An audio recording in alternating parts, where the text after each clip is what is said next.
You're listening to The Corbett Report. CorbettReport.com.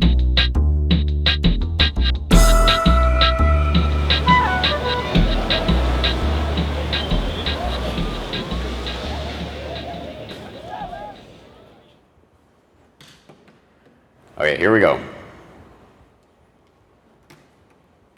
A short time ago, in a boardroom not so far away.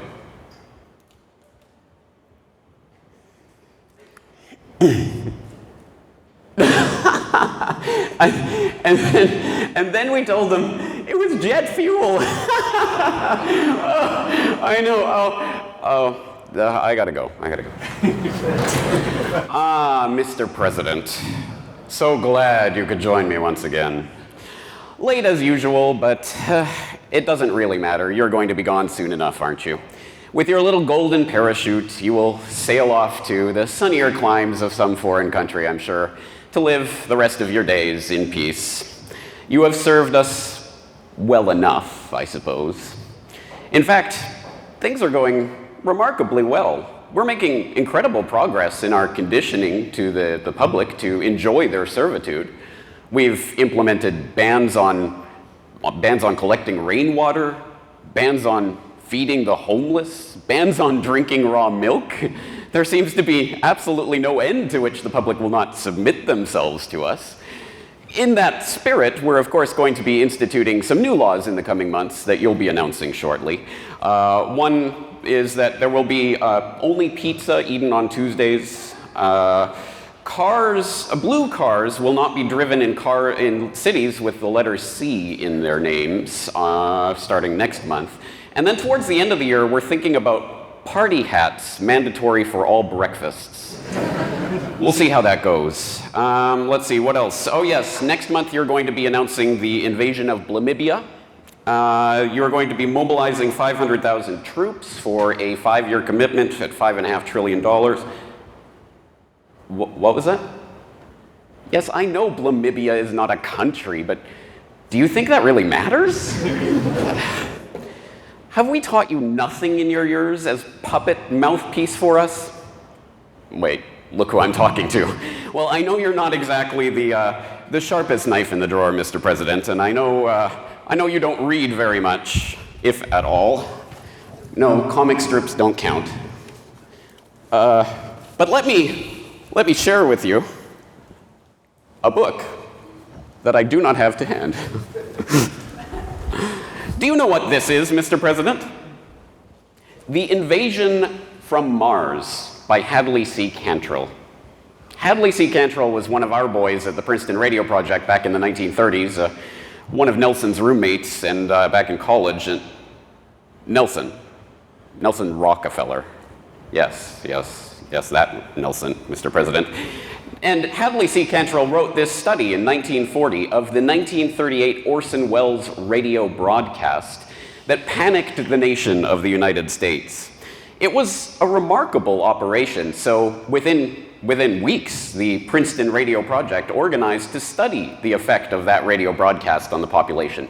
Why did up to 1 million Americans panic, literally believing they were being invaded by Martians based on nothing else other than a radio dramatization of an H.G. Wells novel? Well, this study, of course, found some of the details, and they're quite remarkable.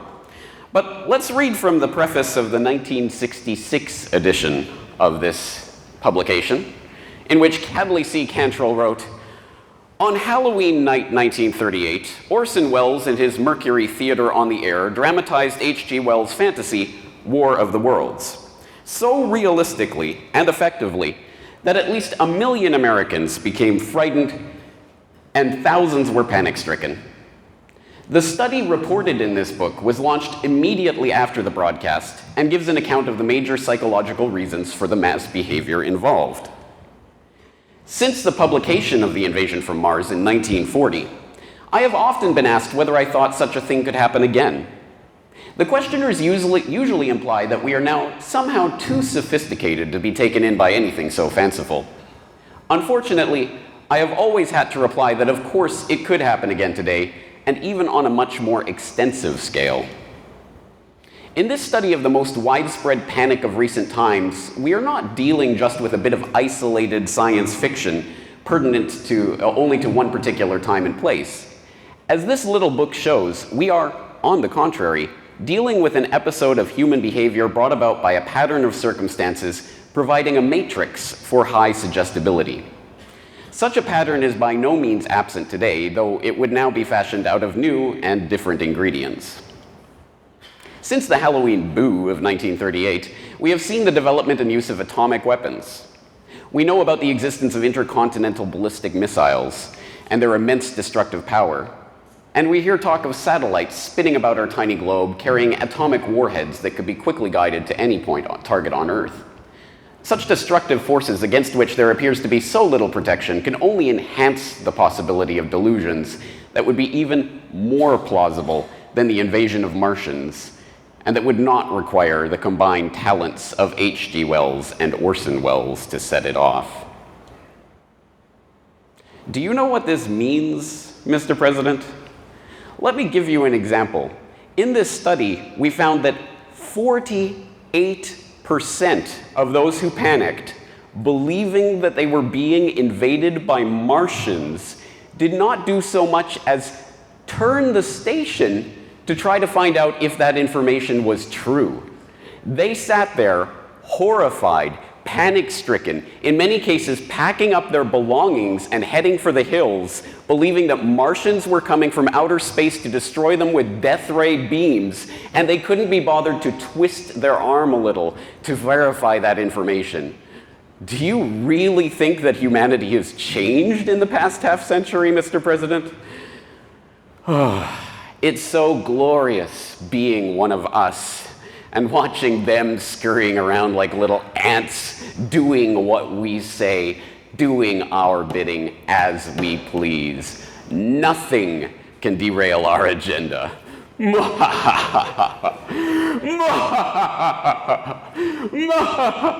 I'll edit this better afterwards.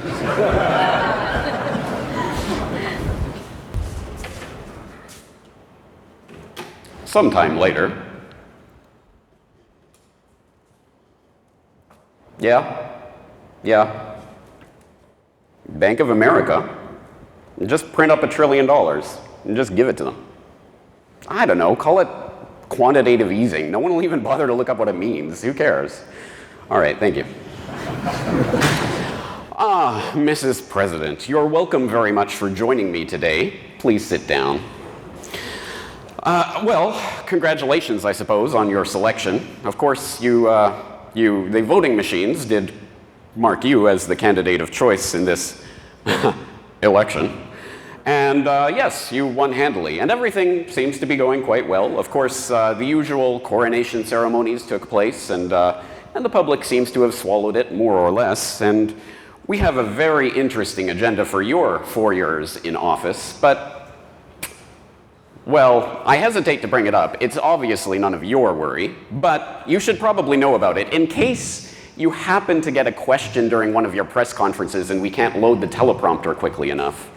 You should probably know of the existence of a resistance movement of sorts. Now, again, this is not a worry. We have the situation under control, but we've intercepted some communications on this thing called the internet that we find problematic. Well, let me explain. We found this intercepted communication on something called the YouTube that apparently the young people like to use to transmit their messages between each other these days. And there was a really remarkable phenomenon developing that we noticed. For example, let me show you this.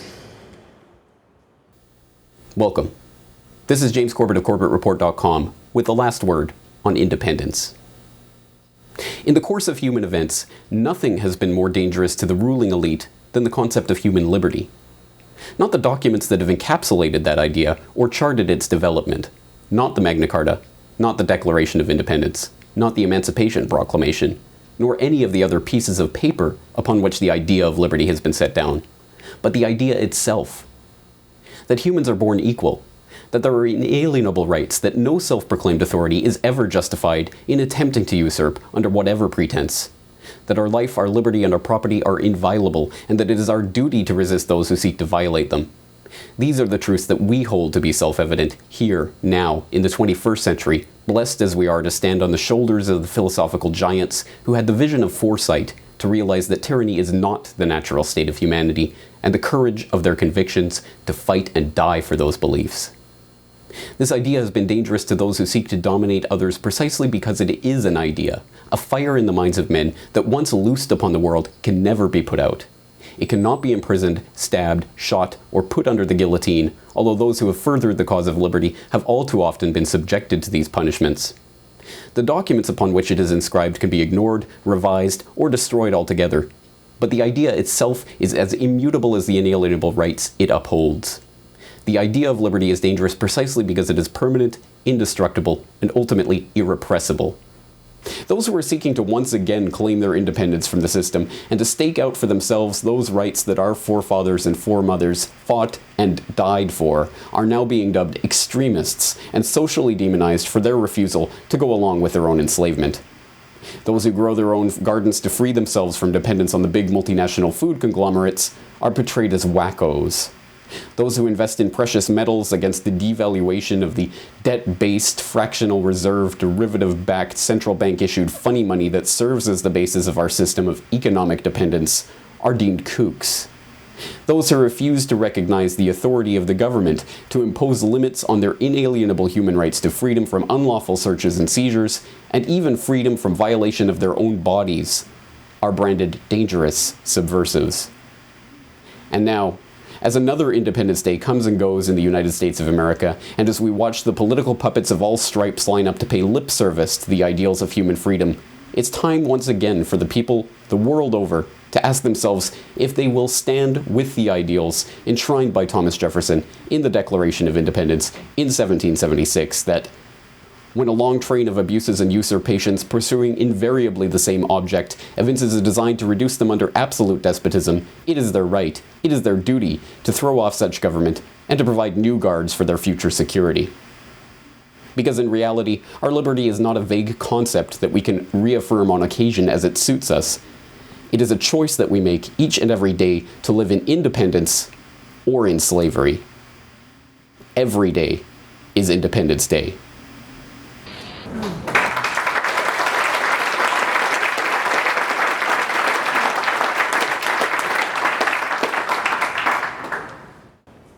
What a handsome young man. But what a terrible message. What a vile, disgusting seed to spread around this internet. It disgusts me to my core to see this type of message being propagated, but again, Mrs. President, you won't have to worry about it during your tenure. We'll take care of this in the usual ways. There are ways and means for taking care of these types of movements that spring up here and there. We can squash them like the bugs that they are. It's quite easy. Take an organization, assassinate the leader, physically, character assassination, whatever. Get them to fight amongst each other. That always works. Hey, you're a different color. Hey, you're not the same gender as me. I better hate you. Oh, they fall for it every single time. As I say, we will stamp out this scourge upon our beautiful, glorious order, Mrs. President. You can rest assured of that. Several years later,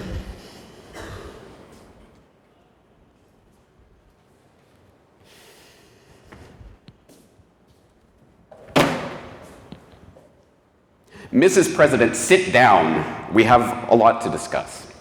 I'm afraid there's been some setbacks recently. It seems that that little movement we were talking about is not going away like we had hoped. It seems that these ideas continue to be spread around amongst the peons, and, well, we have been unsuccessful in our attempts so far to eliminate them. Recently, we discovered one of the texts that they are using to spread this ridiculous idea of theirs. The Politics of Obedience by Etienne de la Boétie. Listen to this vile filth. But oh good Lord, what strange phenomenon is this? What name shall we give it? What is the nature of this misfortune? What vice is it, or rather, what degradation? To see an endless multitude of people not merely obeying, but driven to servility, not ruled, but tyrannized over. These wretches have no wealth, no kin, nor wife, nor children, not even life itself that they can call their own. They suffer plundering, wantonness, cruelty, not from an army, not from a barbarian horde, not from, on account of whom they must shed their blood and sacrifice their lives, but from a single man, not from a Hercules, not from a Samson, but from a single little man. Too frequently, this same little man is the most cowardly and effeminate in the nation, a stranger to the powder of battle and hesitant on the sands of the tournament, not only without energy to direct men by force, but with hardly enough virility to bed with a common woman. Shall we call subjection to such a leader cowardice? Shall we say that those who serve him are cowardly and faint-hearted? If two, if three, if four do not defend themselves from one, we might call that circumstance surprising, but nevertheless conceivable. In such a case, one might be justified in suspecting a lack of courage. But if 100, if 1,000 endure the caprice of a single man, should we not rather say that they lack not the courage, but the desire to rise against him, and that such an attitude indicates indifference rather than cowardice? When not 100, not 1,000 men, but 100 provinces, 1,000 cities, 1,000,000 men refuse to assail a single man from whom the kindest treatment received is the infliction of serfdom and slavery, what shall we call that? Is it cowardice? Obviously, there is no need of fighting to overcome this single tyrant, for he is automatically defeated if the country refuses consent to its own enslavement. It is not necessary to deprive him of anything, but simply to give him nothing. There is no need that the country make an effort to do anything for itself, provided it does nothing against itself. It is therefore the inhabitants themselves who permit, or rather bring about, their own subjection, since by ceasing to submit, they would put an end to their servitude. A people enslaves itself, cuts its own throat when, having a choice between being vassals and being free men, it deserts its liberties and takes on the yoke, gives consent to its own misery, or rather, apparently welcomes it. Everyone knows that the fire from a little spark increase and blaze ever higher as long as it finds wood to burn, yet without being quenched by water, but merely by finding no more fuel to feed on, it consumes itself, dies down, and is no longer aflame. Similarly, the more tyrants pillage, the more they crave, the more they ruin and destroy, the more one yields to them and obeys them. By that much do they become mightier and more formidable, the readier to annihilate and destroy. But if not one thing is yielded to them, if without any violence they are simply not obeyed, they become naked and undone and as nothing, just as when the root receives no nourishment, the branches withers and dies.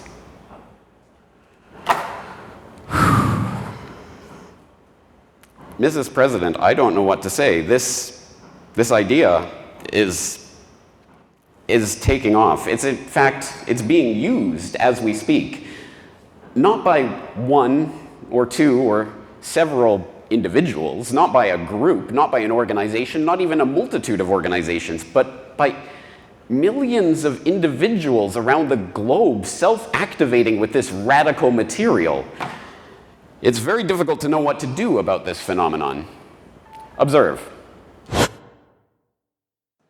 Well, the group Food Not Bombs is staging a protest here at City Hall. They're going to do it about this time, but you can see they're running behind. They're making their posters right now. It's our understanding that another group will pass out sandwiches around 12:15. Of course, folks are waiting here for the food.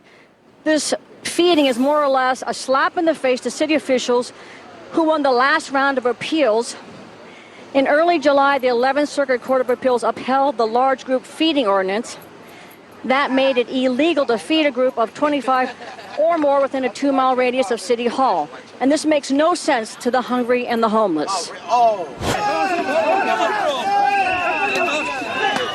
Now, the clashes broke out when activists refused to clear the area to let bulldozers in to destroy the property of 72-year-old Isabel Lopez in the city of A Coruña.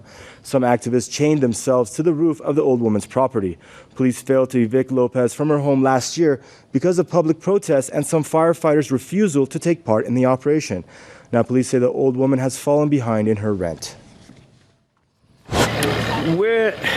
We want the bailiffs to come because we want to arrest the bailiffs because what they're doing is totally unlawful. Yeah. We've got the proof. They need arrested.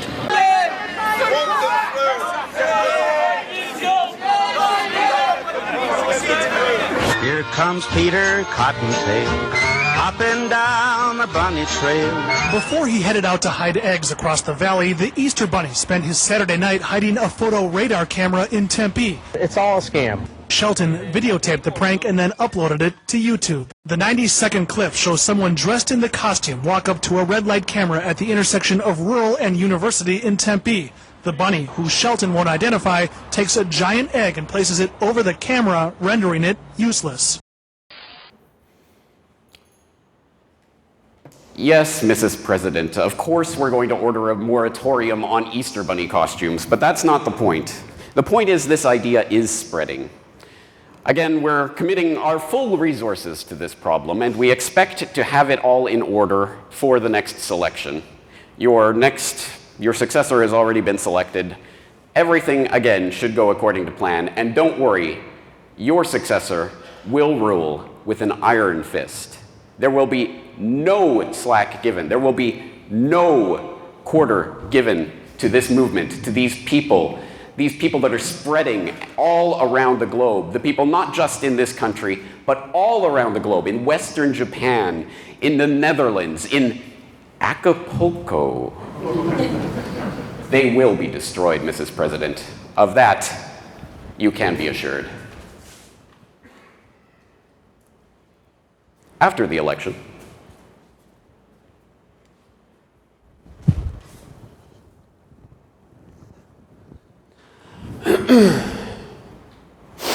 Mrs. President, I have some news for you. Your successor was not selected as we intended. Of course, the voting machines did show that he won by 63%, but there's a slight hitch. No one voted. Not one single person showed up to the voting booths.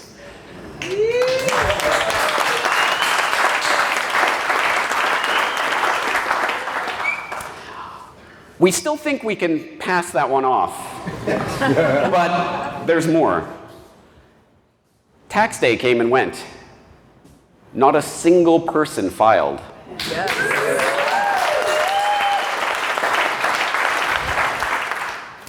We've passed as many arbitrary laws that we could think of to make people internalize their own enslavement, but they've stopped wearing their party hats to breakfast. They're driving blue cars in cities with the letter C in their name on Tuesdays, and many, many other flagrant and wanton violations of our edicts. It looks like you've lost, Mrs. President. We? We? Oh, I'm sorry. No, that's not the deal. You're the puppet. You're going to be slaughtered.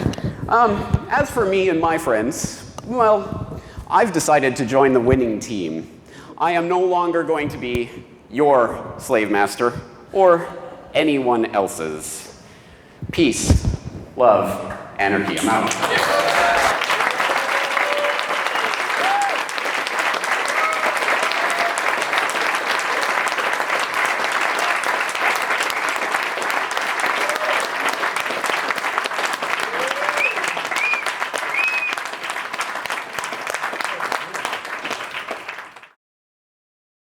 Now available from CorbettReport.com. The Data DVD Volume 4. Every podcast, interview, episode and article published on CorbettReport.com in 2011. all on 2 Data DVDs.